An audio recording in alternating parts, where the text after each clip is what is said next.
All right, thanks for tuning in to Tim and Joe's awesome podcast, episode Lucky 13. Oh my gosh. Wow. Today might be the 13th? No, it's the 12th It'll come out on the 13th. of some month. Today, oh my gosh, let's talk about, let me pull up exactly what we're talking about, because I forget things. Oh, look, Amelia sent me a song. Man, she's been texting to my friends. All right, it's a French proverb. Truth is more valuable if it takes you a few years to find it. It's a French proverb. Okay. And man, I that stuck with me in our previous episode when we were talking about the chicken soup for the soul episode, basically. That was good. That was After early. a dark day that we had on a certain day of the year. That we needed some feel good. It was about axioms, adages, sayings, proverbs that have meant a lot to us over the years. So of course you can tune into that one as well. But that one really stuck with me. I'll read it one more time. Truth is more valuable if it takes you a few years to find it. That's good. And I was feeling the tension. I feel like it's kind of the American ethos is like, figure it out. Yep. Figure it out quick, you know? Sure. If it takes you a while, that's a bad thing. Like it shouldn't take long to Sure. figure things out. But there are things that mean more if they take longer to figure them out. Yeah. So that's what we're talking about That's good. today. But first of all, like any news that's fit to print in the life of Joe. News from Joe. Today, Eleanor is 7 weeks old. Oh my so, gosh! You know, they say first 7 weeks are the hardest. And they were right. they were right. The good news is that starting tomorrow, everything's downhill from here. There you go. Yeah. As far as news, no. I mean, I'm pretty rinse and repeat these days. I feel like you've got more news. You've had medical procedures in the last week. I mean, you got some stitches going on. All right. First of all, let's just get it out of the way. Colonoscopies, very important. You know what I'm saying? Colon cancer is super preventable if you just have the guts to go through with the procedure. So just a shout out to all the... give your doctor a shout out. Gosh, I want to give Dr. Byerly a shout out. Oh, come on. I want to give all the butt doctors out there a shout out. You know, you may think that you have a bad job. True. You're not sticking a camera up people's buttholes every hour on the hour. They said that in a day, they'll see 60 people. What? 60 buttholes. I was going to say, why do they even say people? They see 60 buttholes. That's 300 buttholes a week. And let's just say you get 2 weeks off. You thought about this. That's 50, so that's 300 times 50 is 15. 300 times 50 is, what is 15,000 buttholes? That can't be right. Yeah, That's a lot of buttholes. 1,500? 1,500 buttholes? No, that would be 1,500. That's it. 1,500 buttholes a week or a year. That's a lot. That's a lot. That's a lot. There's not another profession that can claim that. I just want to give a shout out to Dr. Byerly, who's out there saving lives, literally. Butthole Byerly. Butthole. I'm sure they bring that up. So anyways, I also got stitches on my thumb because I have this fancy Ben Renner mandolin shredder thing. Sweet potato got stuck. I was making sweet potato fries. The burgers were done. The tater tots were done. My wife is gluten-free. I was going to make some sweet potato fries for her. And I put a lot of myself into those fries. You know what I'm saying? You could like taste a whole knuckle. Man, she felt the love. Oh, my gosh. A whole knuckle. That really ruined dinner. I mean, did y'all move forward? So I said, enjoy the burgers.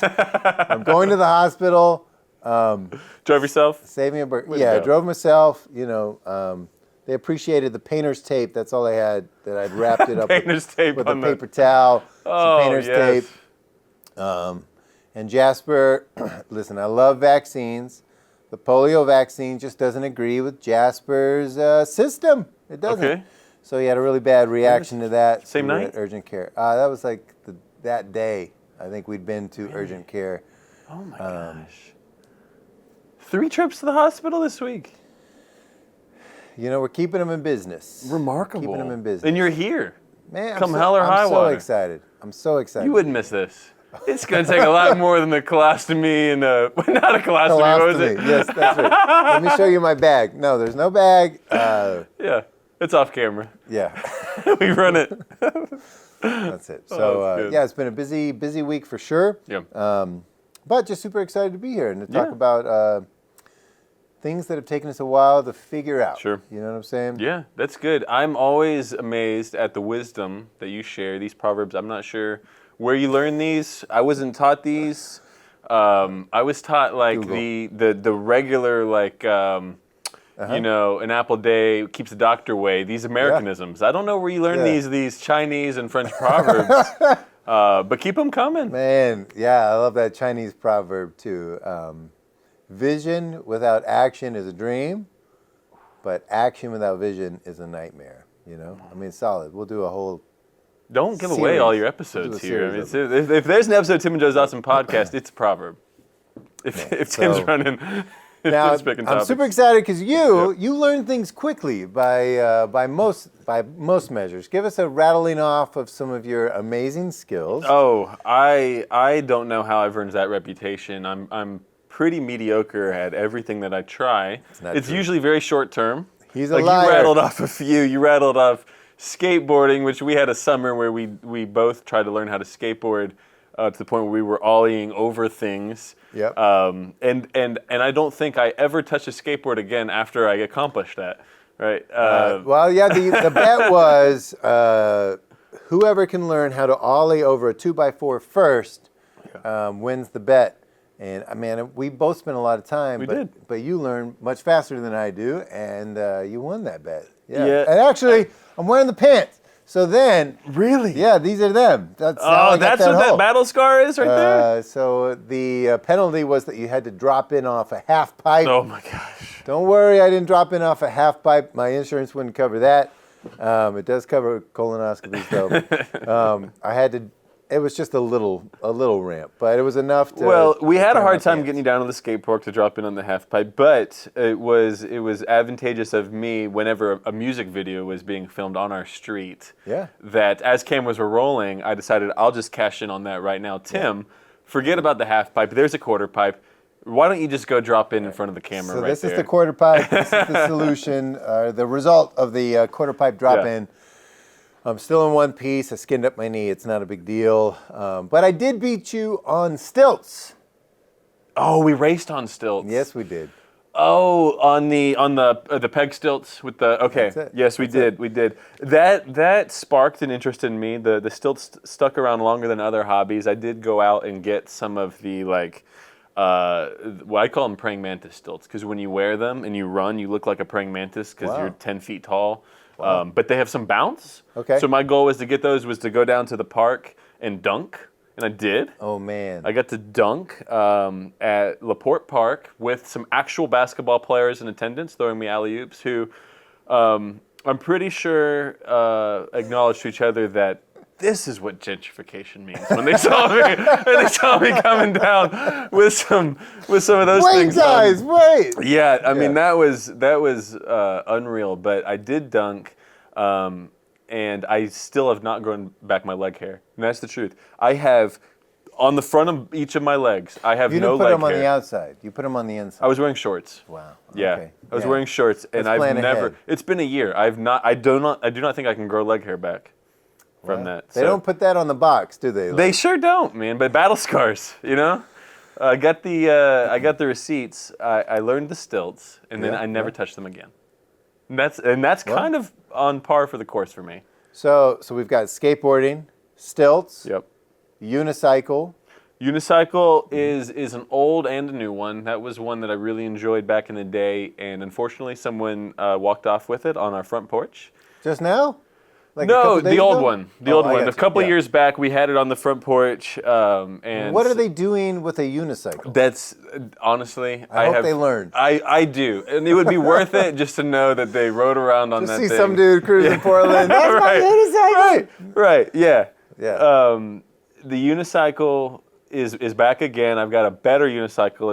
It's an off-roading unicycle. So I'm going to take it down to the pump track or maybe the dirt bike track down there at Mega Caverns, man. Really show off a little bit. We'll see how long that lasts. But, man, the newest ones, I'm on paternity leave, so it's like every other week I've got an interest, man. What are you learning right now? The balloon animals. Oh, yeah. Good one. I learned that one from my daughter's friend Luna, had a birthday. And I asked if I could do balloon animals, so I got to learn some of the basics. I did balloon animals at the party, and that was a lot of fun. And then that was kind of it for the balloon animals. That is sort of a lot of times I'll learn something. When I turned 18, I thought I was gonna become a skydive instructor. So I went to the class. I'd never done skydiving. You should probably do like a little test the waters out before you really jump all in. But I'm like, no, I know I'm gonna love this. I did the class. I drove down. There's a place in South Georgia where you can jump for free. Like you can jump by yourself if you do the class. Yeah. Right. Every other person I've met who does skydiving, they're like, yeah, it was awesome. I loved it. That was not my experience at all. Mine was perpetual fear from the time the plane, because I jumped with nobody. Yeah. It's like I took a 4-hour class.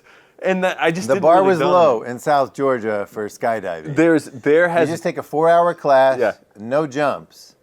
No jumps. And then they kick you out of the plane by yourself. They kick you out of the plane. Now, they do jump with you. They're just not attached to you. And so they're just there just making sure, basically, if you're going to get the certification, you have to do all the benchmarks, right? And so for me, I had to check the altimeter. I had to do certain moves with my body for me to get like my...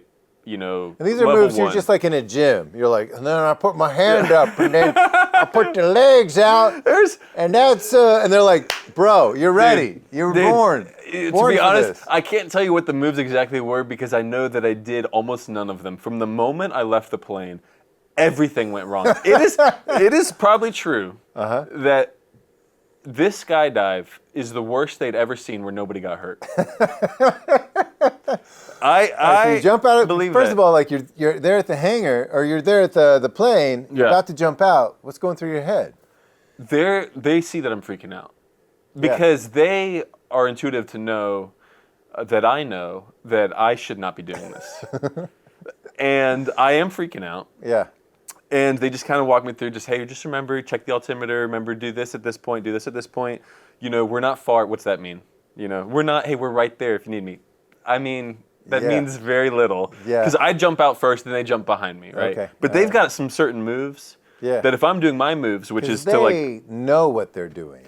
They know what they're doing, but I do question their business model. As a matter of fact, they did have a death No. Yes, they really did. After really you or did. before you? I didn't know about it when I jumped. And I would say probably like a few years later, I was recounting the story and somebody was like, where is this?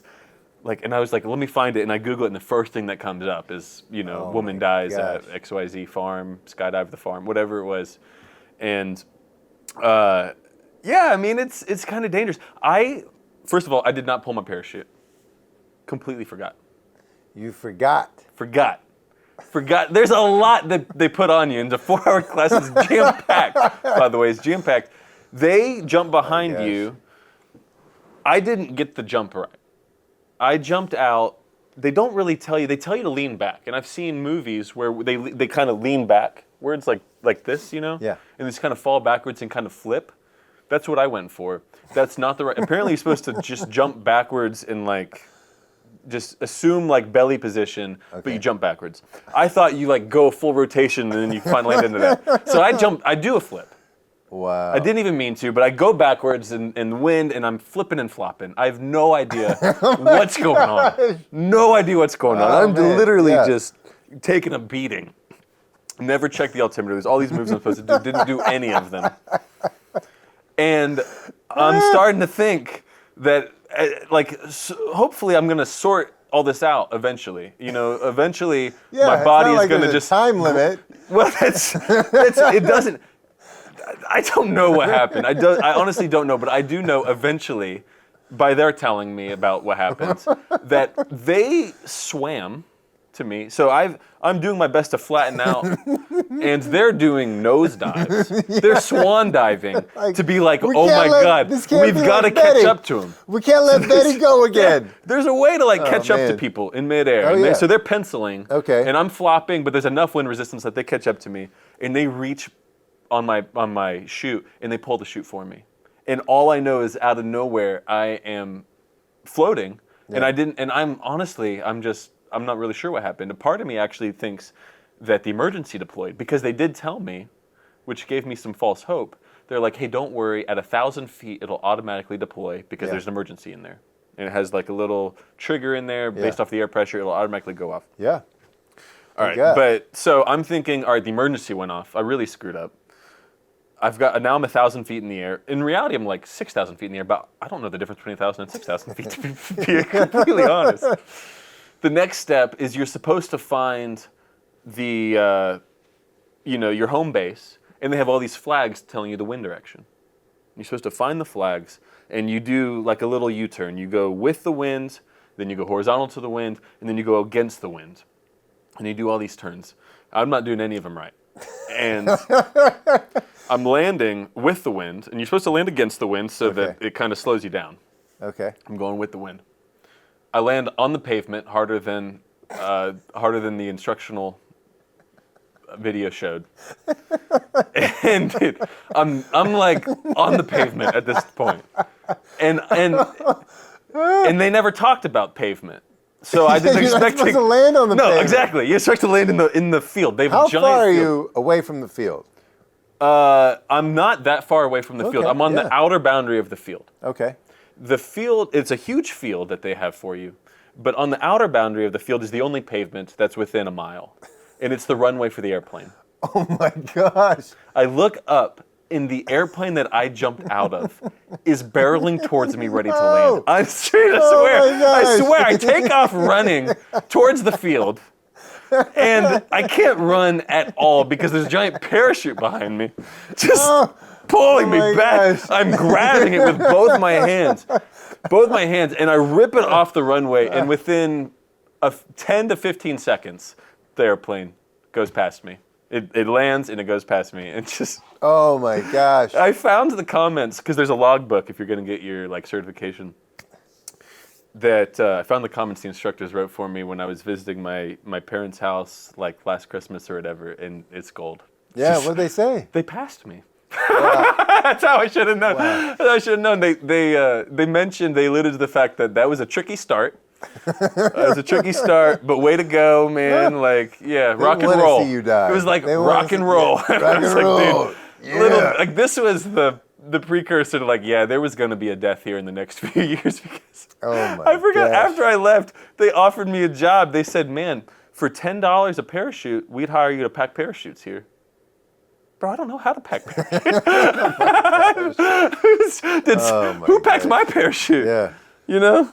Now, my brother went skydiving, and he wrote a letter before he went skydiving. Did you write any letters? It's like a worst case scenario. No? They didn't tell me this. Oh, okay.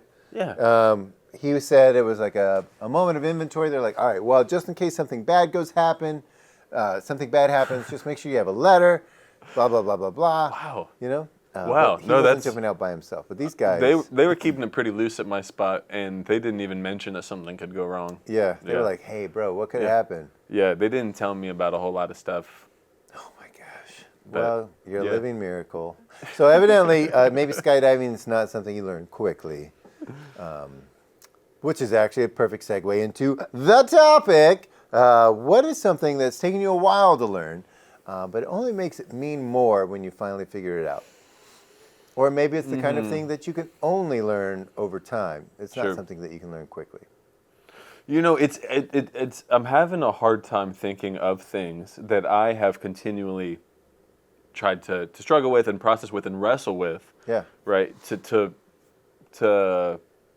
end at a result that you feel like, okay, I feel like I earned this because I wrestled with it. It's more meaningful because I went through these experiences, right? And that's when it probably sticks with you the longest. It's hard, even in the world right now, knowledge is so attainable, right? So if you're looking for knowledge, right? Yeah.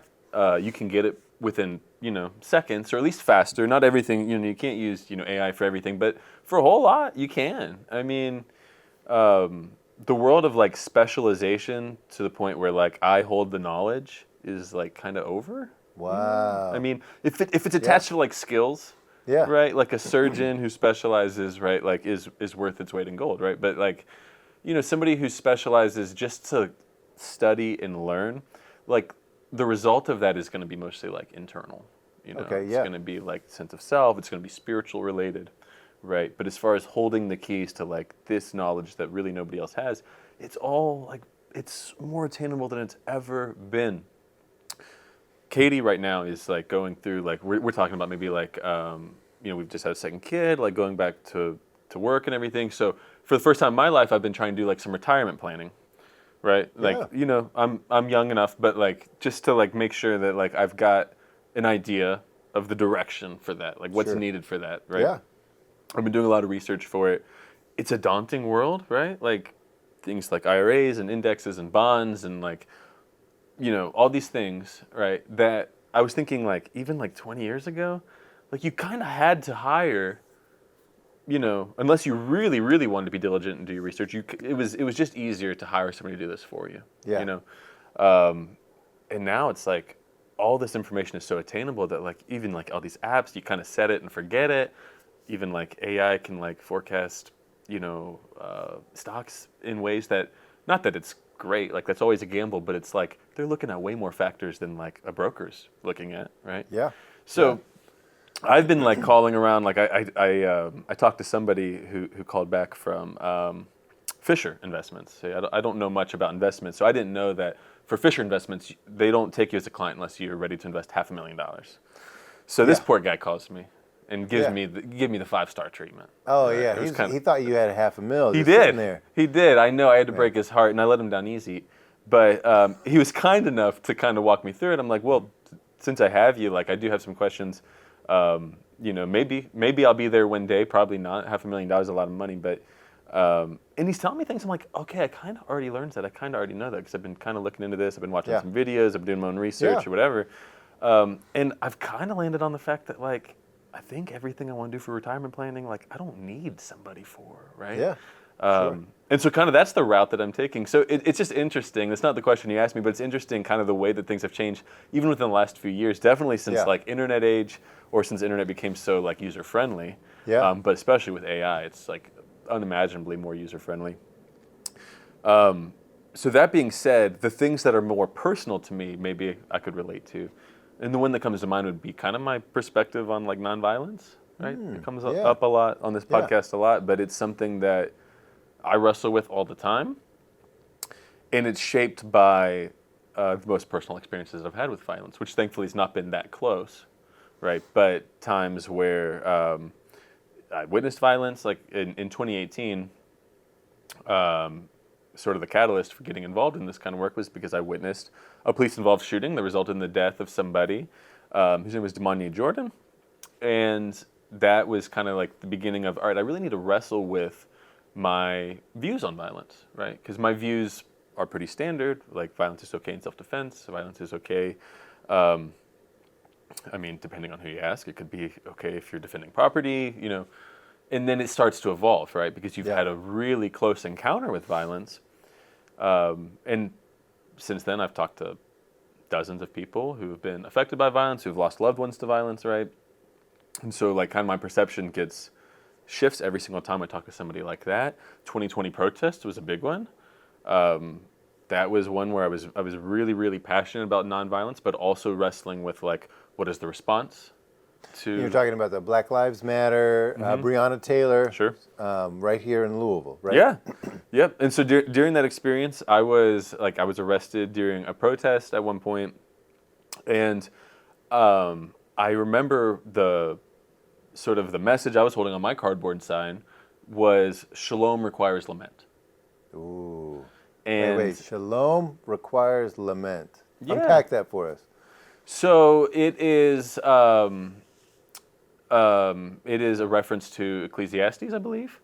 It is the belief that shalom, of course, peace, and really like a genuine peace, requires lament, and lament meaning not just like an I'm sorry. Lament is sort of like an action, right? It's a passion word. Whoa, yeah. Right. So Yeah, to it's a me, heart- it heart is kind of a thing. Yeah. It's not necessarily pretty either. It's not pretty at all.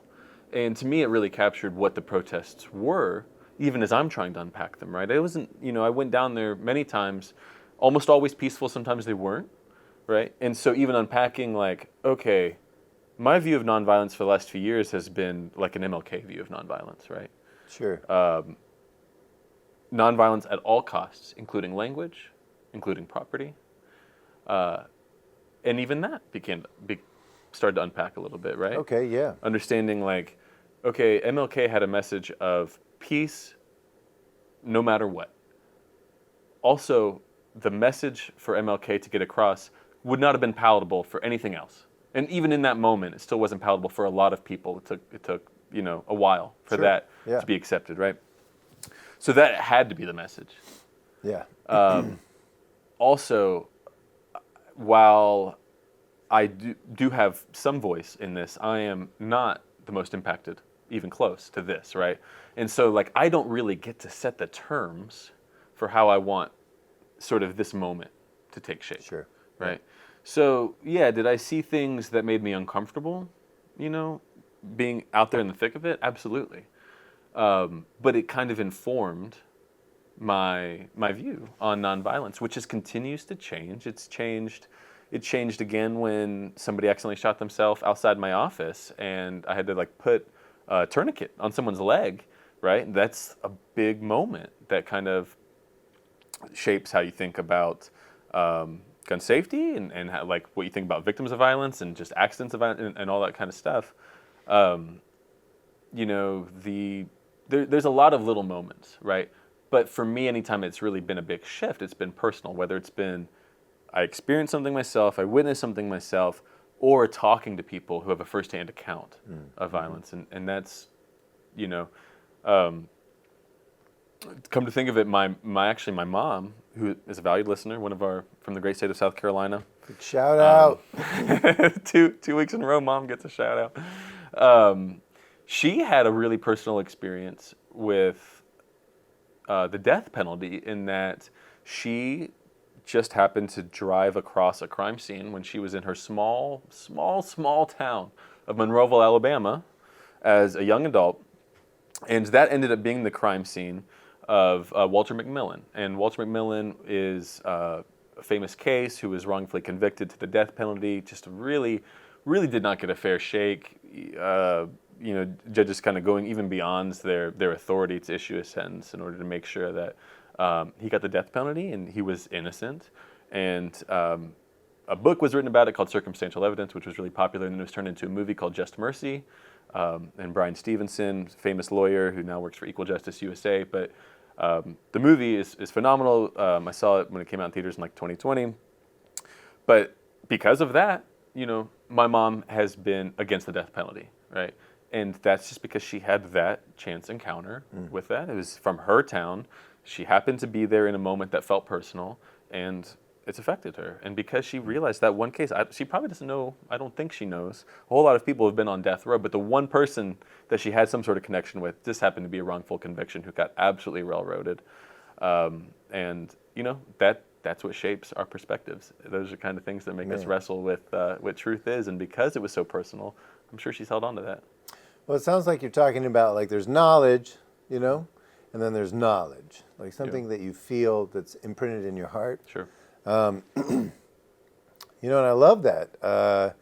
You're right. It's not hard to find the statistics on violence or on healthy living or, so and I'll segue to something a little lighter. So I would say that cooking is something that has taken me time, and the more time it's taken me to figure it out, the more meaningful it is.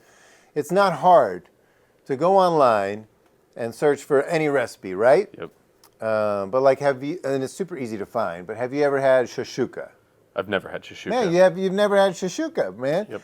And here's the thing, is that like, unless you're from North Africa / Middle East, you wouldn't even know shashuka exists. Yep. However, the knowledge, the recipe of shashuka, super accessible. Man, there's all kinds of recipes online. But there's certainly the knowledge, like I'm going to just Google how to cook fish tacos tonight. And listen, I love me some fish tacos. But for me, in my endeavors to pursue film, when I was in New York and when I was in LA, I had to be working in the restaurant industry. Yep. And so every recipe has a memory, which is like super meaningful. So shashuka actually is when I first came to Louisville, I was living with some friends of mine, and they had been on mission in the Middle East. And so for one dinner, Lisa made shashuka, which is like a beautiful, like stewy dish of like stewed tomatoes. Okay. And then the really cool thing is that you crack raw eggs after it's stewed, and you just put them on top. And then you put the lid on top, and the eggs actually cook just in the stew on top. And then when you open it up, you're like scooping out. And maybe you had it in Morocco. Well, I didn't have it in Morocco, but it rings a bell because either Tyler and Jessica Ratliff made it. Because they're very foodsy people, and they always like trying different foods of different cultures. Or I heard them talk about it enough that shashuka does ring a bell. I can see the egg. Mm-hmm. So when a friend comes over, I often love just imagining what am I going to cook for this person, and it's kind of a vibe of like, who is this person, right? You know what I'm saying? Yeah. There was a guy, what was his name? I think his name is Patrick, and he was visiting Portland, and he was on a path towards, who knows? Yeah. He was staying for just a little bit. Okay. One of the people that Jared brings in. Okay. Young man, and we invited him. He was staying at the hostel thing at Lytle Street, and. Anyways, he was like, we said, hey, well, you're young and you don't have a kitchen, and why don't you come over for dinner, right? And he's like, oh, man, I love it. I love some dinner. And I like tried to vibe, like, all right, what are we going to get this guy? What are we going to get this guy? And I settled on like this kind of, what was it? I think it was a ground pork stew with cardamom was the vibe, right? You're so intuitive for knowing that was the vibe from Patrick. Well... I'm impressed. If I had more time, I could probably find his real name, but we'll just call him Patrick, because I can't remember his name. So anyways, he sits down, we eat the meal, right? Yeah. And at the end, he confides, he's like, guys, that was delicious. And we're like, oh, well, love it, bro. Oh, tell me again. That's what we wanted. He's like, listen, when I sat down at the table, I was really disappointed. Oh, I thought, wow, like Patrick's kind of bold. Like a soup? Well, he's a young man, and he's got no filter, you know? He's like, I sat down, I was like, oh, it's just like a soup? You know? Okay. Hey, listen, it's free and it's hot. Yeah. He's like, but that was an amazing meal. Because I was vibing with him, you know what I'm saying? Mm-hmm. Another great example is that my dad, when we went down for his retirement, we went to this weird restaurant that I'd found on Yelp, that does, I guess they call it maybe souffles. I don't know what it's called, but it's like a Yorkshire pudding, which is like a biscuit that you cook in a pan, and it mushrooms into this bready thing, right? And they were making giant ones of these, right? Sounds, I'm intrigued. So you take flour and you leave it in this package overnight, and then on game day, you take like a cupcake tin, you put a little bacon fat in there, or beef drippings is what it really is, what you're supposed to do. Okay. And you throw it in the oven. So you throw your flour and these hot beef drippings, throw it in the oven, and they go through a chemical reaction that makes them just mushroom, right? Anyways, love it. You know, of course, Lee is British. I'm trying to also look, the Brits aren't great at food. I think we can say that bangers and mash, if that's your biggest flex, that's kind of a small flex. Like, oh no, we love potatoes. You. We love you. We've got a lot of listeners from make Great Britain sausage. Here. Love you.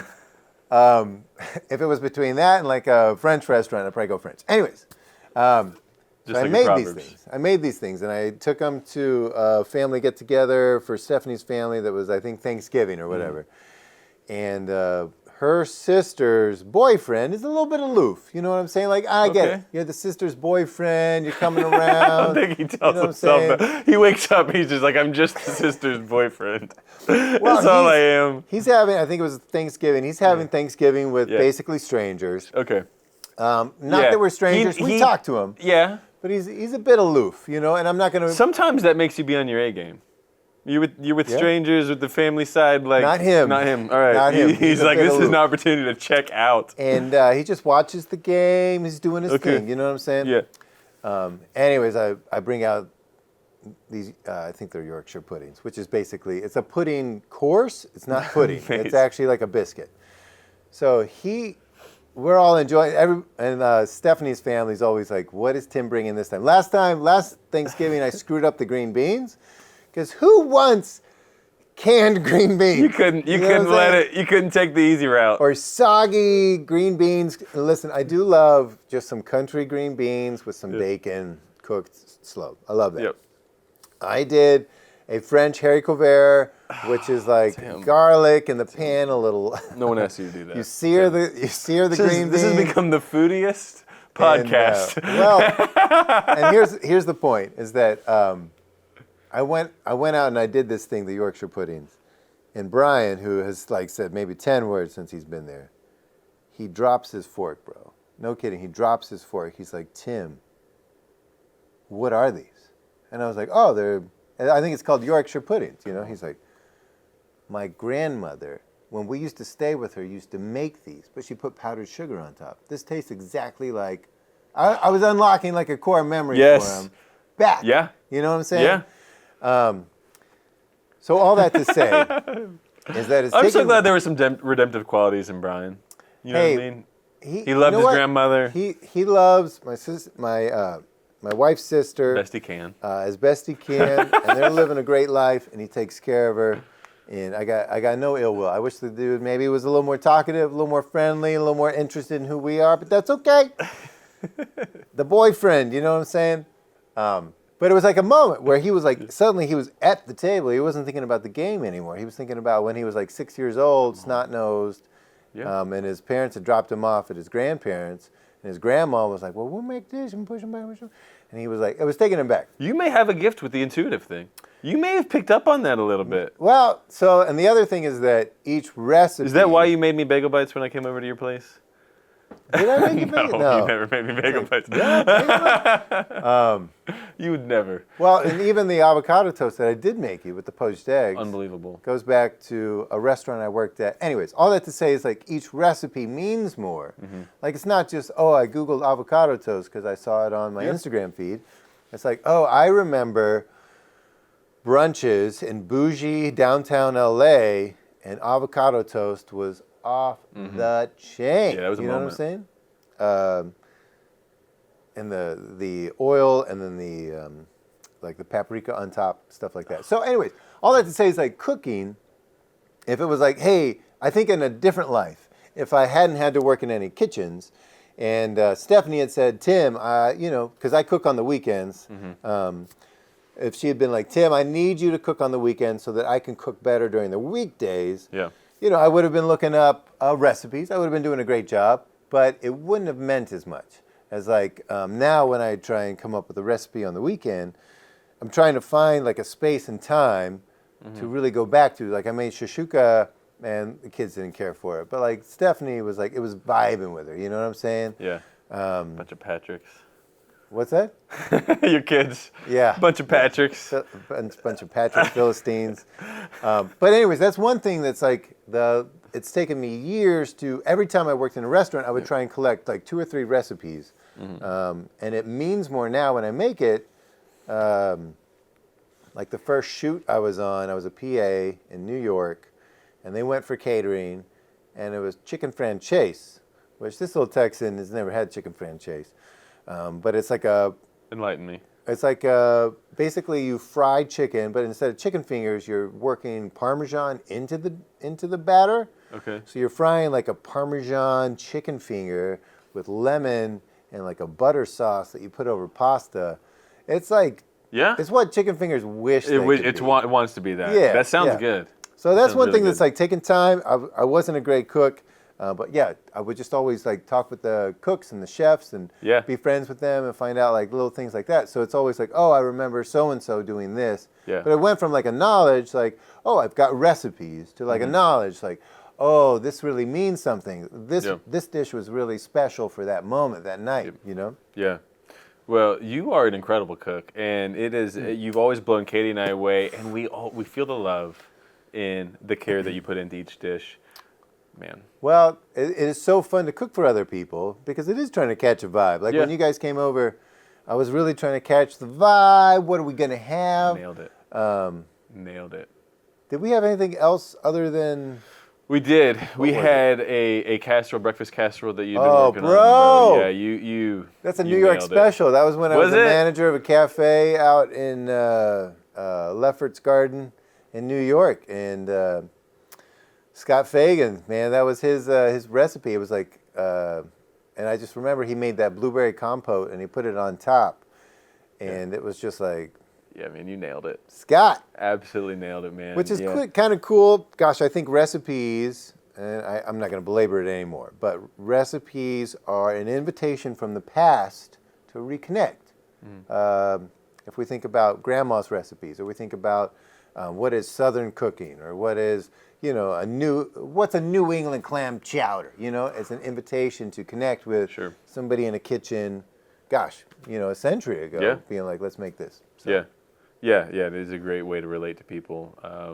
It crosses all sort of bounds and identities and everything. So, man, you did it. It wouldn't have taken much to impress us, but boy, did you, man. Well, now you're poaching your own eggs. And when you poach your own eggs, I hope you think of me. Oh, man. I hope you think of your boy Tim when you're I poaching will. your eggs. Yeah, I've stepped up my game a good bit, in the kitchen, man. It's been a lot of fun cooking quite a bit, man. So doing some simple, just a lot of the one we had twice last week, because we just loved it, was some actual egg fried rice with some sesame chicken made from scratch, which is pretty basic stuff, man. Yeah. But dude, we've been eating fresh. It's amazing with the difference that it makes, just eating fresh instead of eating we've done so many just frozen bag meals over the years, because we haven't had the time to learn. Sure. And we haven't had the time to be thoughtful when we grocery shop. So you just get in the routine of buying the same old stuff. And I'd be the first to say, I honestly don't really care what I eat, because I just want, give me those nutrients. I just want to survive. Let's just count this as a meal and let's move on to the next one. But it is so wrong. I have traveled a lot of places where I didn't care to even really try the cuisine, because that's really not what I'm into. It's let me just grab whatever is nearby at the cafe in the truck while we go on to the next thing, Right. And I definitely have this, and that's one reason this paternity leave has been such a gift, is definitely been the food. And I can't wait to try some more. If I could pronounce any of the things you were saying, I'd probably look them up, man. But you like your food like you like your proverbs. You like them French. Man, that's bonjour, ça va. Well, and then I also want to segue, because I can't remember anything, but this also brought up to me the more of a spiritual vibe. You know what I'm saying? And I often go back to, and I know I have to look it up because I always forget it, but I've internalized knowledge. Knowledge. I've internalized Proverbs 25:2. Okay. Which, come on. It is the glory of God to conceal things, which sounds weird, right? It's the glory of God to hide things from us. Okay. But the glory of kings is to search things out. A nice little hide and seek, you know? And I know that personally, as I thought about, it takes years to learn something. Mm-hmm. Just understanding more of the character of our Maker, my place in this world, has morphed in a way that I think means a whole lot more. And when the storms of life come along, gosh, a young Tim was a lot more dramatic, because I didn't have the time behind me to be like, this too shall pass. I didn't have the time behind me to be like, this sucks and you're going to have to clean it up. But once you clean it up, it's going to be okay. I often tell myself when I get super stressed out now, or I feel like, oh man, I shouldn't have said that, or oh man, this is a real pickle. I always tell myself, a month and a half from now, you're probably not even going to remember this. But in the moment, it feels like so intense. Like, this is going to mark my life forever. Yeah. Not to belittle things that do mark our lives forever, but even those markings are like, oh, well, that's more of a groove, a carving into who I am. It's not like a scar, you know? Yeah. Thoughts? It's good. You know, I love that verse. You got it tattooed, like, right on your back, right? Man, in time, man, don't tempt me. Don't tempt me. Don't tempt me. We got a tattoo gun on the street, man. That's been dangerous for me. I went, you know, Brienne got a tattoo gun. Oh, that's right, for Christmas, She right? got, I mean, she showed me the one she did today on her ankle. She just did it herself on her ankle, which, God, it's got to be tough, man, just doing it yourself. I went to the dentist yesterday. You said no. You asked me for updates. I can't believe I didn't mention this. I went to the dentist. The dentist. First time in 5 years. Wow. Okay, good. Portland Dental. You know, they treat you right. Yeah, they're right there. Yeah. They're right there. So anyways, I know that Brian's got this tattoo gun. Went to the dentist. I got to go back in 2 weeks. I got 2 cavities. I don't think that's that bad. I haven't been in 5 years. 5 years, 2 cavities, Man, you're winning. Whatever. Right? That's all right. And met Dr. Mitchell. And I had an epiphany. I'm sitting there. He's in my mouth. My things. What the tattoo I want from Brienne. I want to get Dr. Mitchell on the inside of my lip. Right here. You know? I got to go back in 10 days. And I sleep on it. No, I slept on it. I've slept on it. Listen, I knew it was a good idea as soon as I thought about it. As soon as Dr. Mitchell was in there, and he's just pulling back the lip and everything. Oh man, he's just tugging on that lip. Tugging on that lip. How thrilled would he be? Can you imagine? He's gonna be so touched. I've had a lip tattoo before. They don't last that long. Oh, okay. So they are unlike. What was your previous lip tattoo? I think that Dr. Mitchell's going to love this because... No. I've never even thought of a lip tattoo. Yeah. What was it? It was my high school mascot.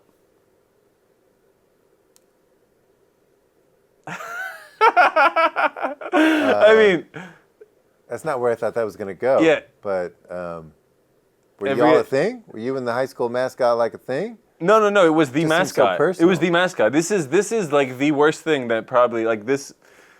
As far as somebody making a terrible high school decision would be like, okay, get the mascot. We were the we were the oars basically. The oars. Yes, like you row with. O-A-R-S. Yes, like you row with. Yeah. And you put oars or just O-A-R. O-A-R. We were technically it's complex, all right, but I didn't think this was gonna come up. All right, I don't even remember what the original question was. I did get O-A-R tattooed. I still got a few dots there. You know, you'll see it. Okay, yeah. The rest is faded. Yeah. But it's gonna cover up those dots with Dr. Mitchell.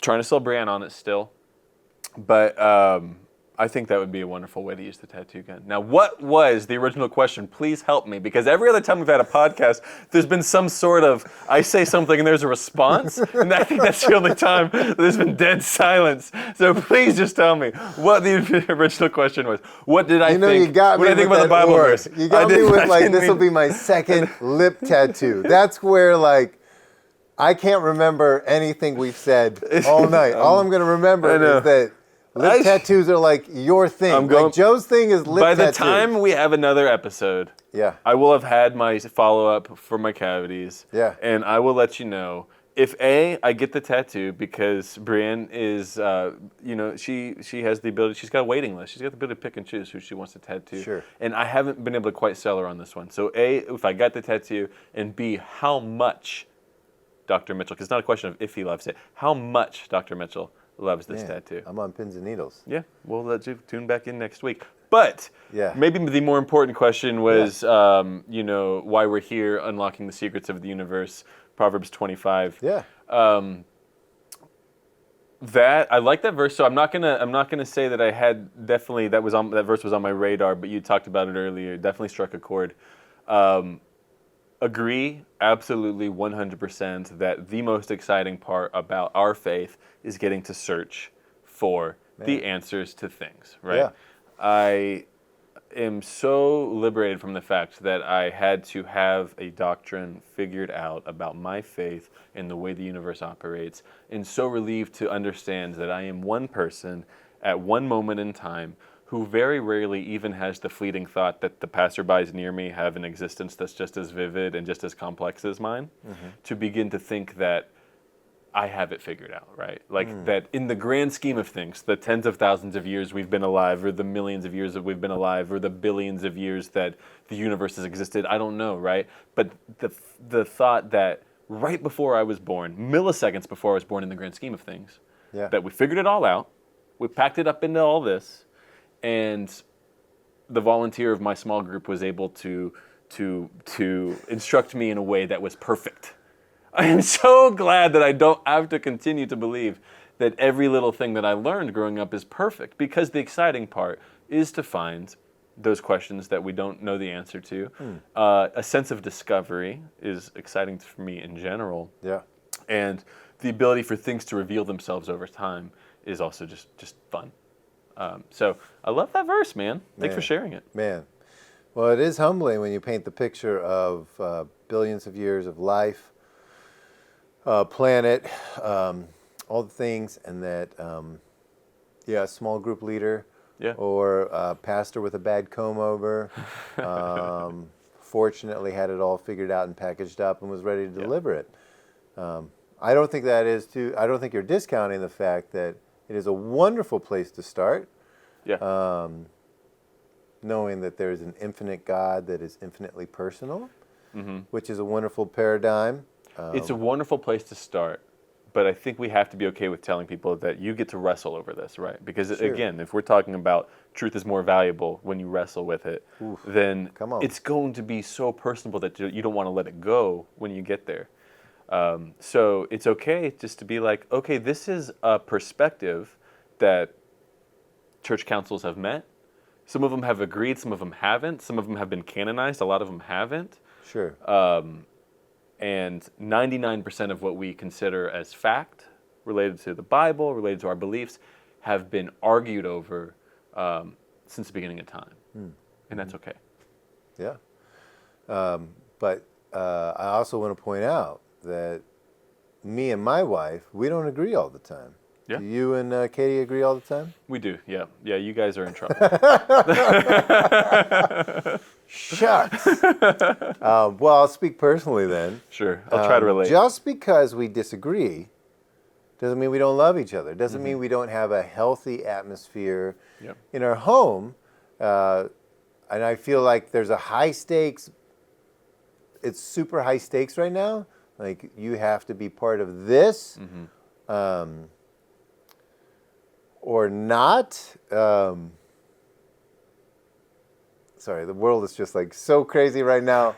And I'm just through my head. There's a whole lot happening. But we're going to keep this positive.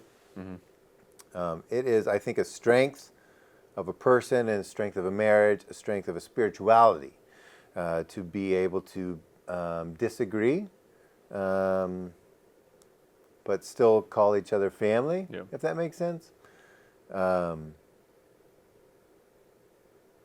So I think there is like an awesomeness to a mystery. I know personally, like just in love with a wife, like we're still finding things out about each other. We've been married 14 years, which is long to some, short to others. But there was, I think it was about a month ago, she was like, I didn't know that about you, like after 14 years. You know? I didn't know you had a second family. I all these fun that. little tidbits. Keep coming up. So it's pretty magical. It is.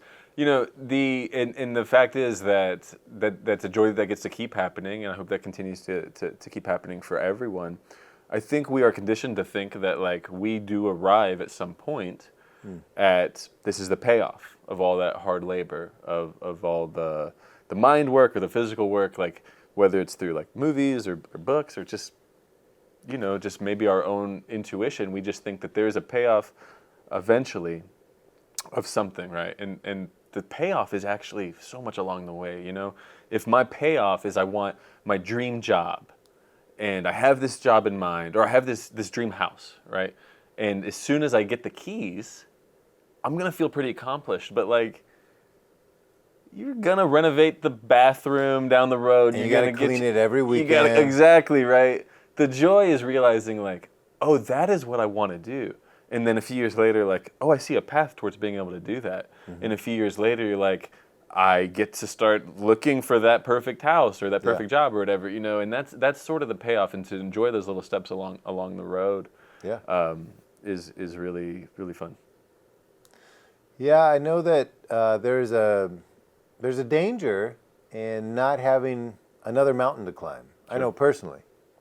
If I felt like I had arrived, I think I'd be a bit depressed, honestly. Yeah.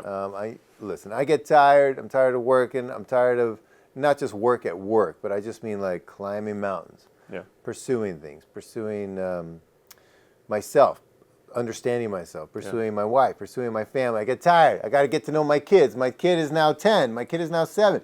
Who are these people? I got to find out. I get exhausted. However, like, if there wasn't like a new facet of my kids that were being revealed to me, sometimes inconveniently, I think that would be a very sad place to be. Sure. You know. Yeah. So, man. Well, beautiful. Here's the discovery. We'll leave it there. Discovery's what great. more is there to say? I think we're done, man. Well, you can discover more on our next podcast when it happens.